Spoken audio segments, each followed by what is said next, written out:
As pas takimit të presidentes Vjosa Osmani me krerët e partive parlamentare të Inten, nuk është shënuar ndonjë përparim për zhbllokimin e ngërçit politik në Kosovë, i cili është shkaktuar nga dështimet e njëpasnjëshme për konstituimin e kuvendit të Kosovës 3 muaj pas zgjedhjeve.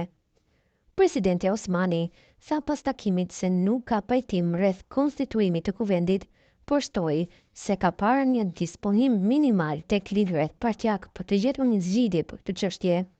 Osmani tha se ky ishte vetëm takimi i parë dhe paralajmëroi se takimet do të vazhdojnë edhe javë të tjera me secilin lider veç e veç nëse është e nevojshme. E në lidhje me këtë takim, për bota sot ka folur eksperti austriak Günther Fellinger. Së parja i përmendi disa nga dëmet që ju faturohen Kosovës, shkaku i bllokadës së krijuar. Madje eksperti austriak tha se tani është koha që të jap Osmani dorëheqja nga posti i presidentes dhe të bëhet kryetare e kuvendit, pasi sipas tij ky do të ishte një gjest fisnik dhe do ta nxirrte vendin nga kriza, ndonse vlerësoi punën e saj si presidente. Kriza dhe ngërçi aktual i kushton shtrenjtë Kosovës, vetë presidentja vlerëson kosto deri në 900 milion euro. Edhe më lart janë kostot politike për dëmtimin e reputacionit të Kosovës brenda BE-s dhe NATO-s, pasi Kosova shihet si kaos dhe jo si demokraci e pjekur dhe klasa politike si e papërgjegjshme dhe papjekur. Tani është koha që Vjosa Osmani të thyejë ngërçin dhe të tregojë se është më e pjekur dhe më e përgjegjshme nga të gjithë udhëheqësit dhe të jap dorëheqjen nga presidenca. Ky është një gjest fisnik, por ka mbetur vetëm një vit nga mandati i saj dhe ajo nuk ka asnjë mënyrë për të rizgjetur pavarësisht performancës së saj të shkëlqyer dhe reputacionit të shkëlqyer në Europë, Amerikë dhe botë, siç e ka treguar pritja e saj e fundit triumfale në Azi, Austri dhe Amerikë, deklaroi ai.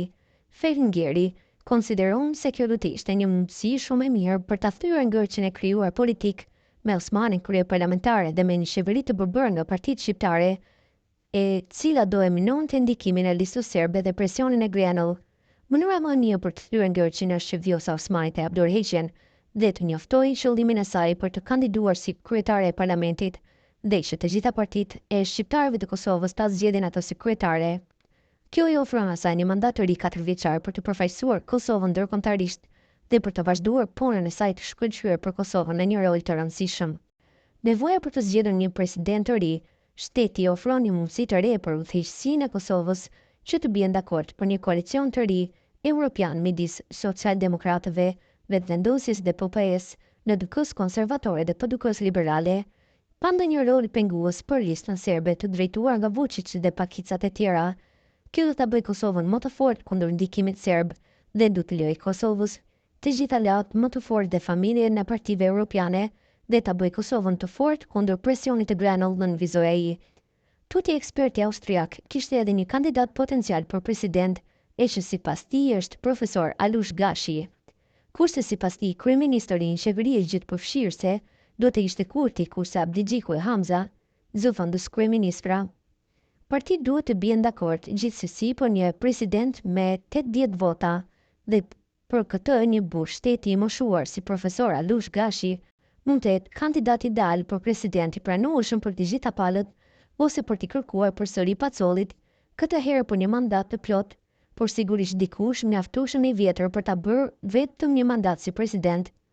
3 pretendent për të bërë kryeministër mund të bien dakord thjesht për marrëdhënien e partisë duke vendosur se kush do të marrë kryeministrin, dhe ky është Albin Kurti me 2 zëvendës ministra nga LDK dhe PDK, Lumir Abdigjiku dhe Petri Hamza. Ky është realiteti i rezultatit politik dhe zgjedhjet e reja do të rezultonin në një rezultat të ngjashëm, prandaj bëhuni realist dhe pranoni vullnetin e popullit.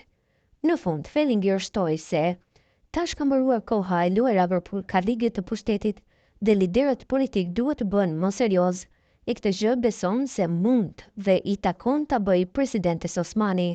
Tani duhet të bëhemi serioz, koha për lojra për karrige ka mbaruar. Dëmi për Kosovën bëhet më i madh me çdo raund të ri votash të humbura. A do të kemi atë spektakël të trishtueshëm deri në tetor, se pastaj zgjedhje të parakohshme që çojnë përsëri në një rezultat të ngjashëm dhe drama përfundon në tragjedi. Jo, kjo nuk mund të ndodhë, shkoa për të ndryshuar lojën dhe i takon zonjës presidente të ndryshojë situatën. Nëse jo, do të jetë koha që Trump ta zgjidhë çështjen e Kosovës dhe kjo nuk do të na pëlqejë të gjithëve, përmbylli Günther Fellinger për Bota Sot.